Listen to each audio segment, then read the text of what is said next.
Supreme court SC వర్గీకరణ మీద ఇచ్చిన తీర్పు మంచిగా లేదని కొందరు అంటురట. అగో 30 ఏళ్ల పోరాటం ఫలించిందని మందకృష్ణ మాదిగ సార్ కూడా అన్నాడు.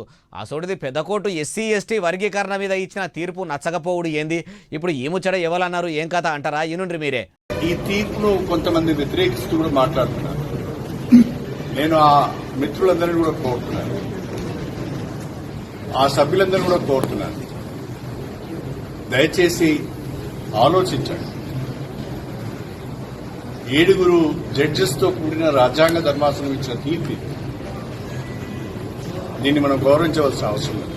కారు పార్టీలకు వెళ్ళి కాంగ్రెస్ పార్టీల షరీకైన కడియం శ్రీహరి సార్ మాటలు విన్నారా? తీర్పును తప్పు పట్టేటోళ్లకు చెప్తున్నా అని అనుకొచ్చి సారు ఇట్లా చెప్పుకొచ్చిండు. అయ్యా శ్రీహరి సారు, అందరికీ అన్ని నచ్చుతాయా? మీరు కాంగ్రెస్ పార్టీలో ఓవుడు కాంగ్రెస్ పార్టీలు ఉన్నోళ్లకు ఎవరికన్నా నచ్చిందా?